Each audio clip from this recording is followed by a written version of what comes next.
Danny, thank you so much for having us here at Ofertex in the Barkan Industrial Park. This place is buzzing with activity, very busy. What do you do here?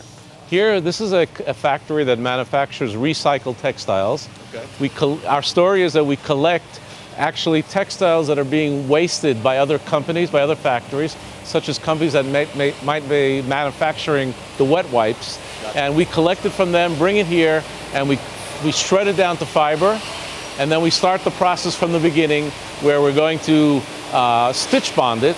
Gotcha. It's a pretty unique way of putting it together. Yeah. And we can mix colors, we can put prints together with it.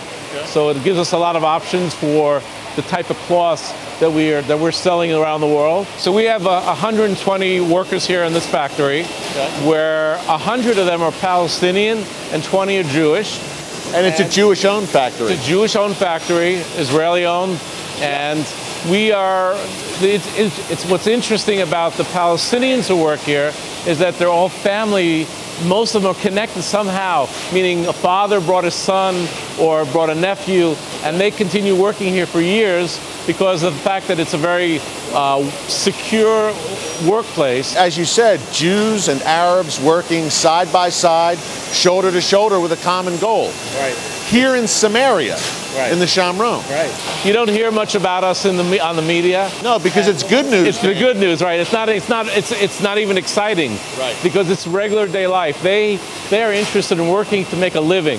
They're interested in raising their kids and giving them what they didn't have. Right. The same as everywhere in the world. And you see everyone working here behind us. And by the way, they make a pretty good wage here. Right. More than they would make in the Palestinian territories. Right. Just to give you an idea, the wages here for a minimum wage for a worker is about 6,000 shekel. Okay. And if they would be working at the Palestinian Authority, it would be more like 1,600 shekel for the month.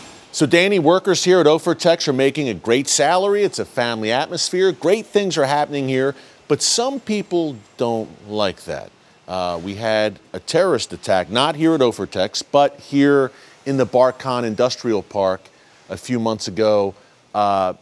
2 people were killed. They had young families, 2 Israelis. Talk a bit about that attack, if you can, and what kind of impact it had on the businesses and the factories here at the Barkan Industrial Park. Well, you know, I think the thing that we learned from it, first of all, it can happen anywhere. Yeah. Violence is something that happens, and there's no way of knowing beforehand what's going to happen. Sure.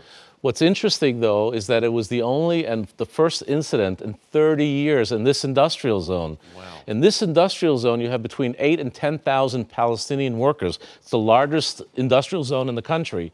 And therefore, it's unique, the fact that it hasn't happened. Violence and there's no violence. And you know, this is something that's been going on for 30 years, and this is the first incident.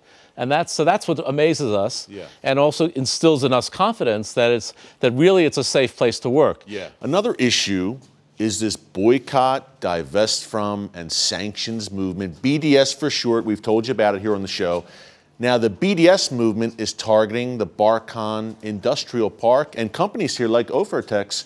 How have you been affected by it? Why is this such a dangerous thing? Okay, so there are 2 areas of concern to us. One is the European market, which is very much affected by public opinion there.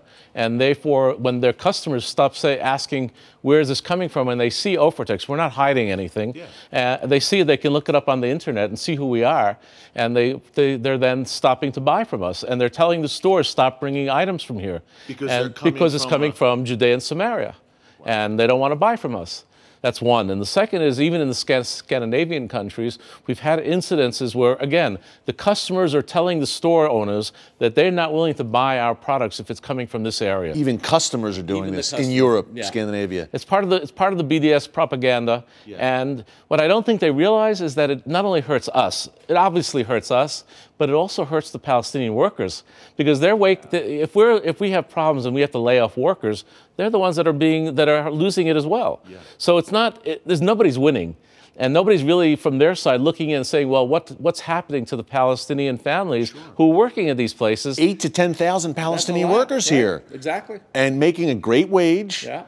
They're making a great living here. Like you said, Danny, that BDS movement not only hurts the state of Israel, it hurts these Palestinians, right, that are benefiting. Exactly. And they're just afraid to speak up. And, you know, they're not willing to talk out about it on the media because they're afraid. And that's what happens.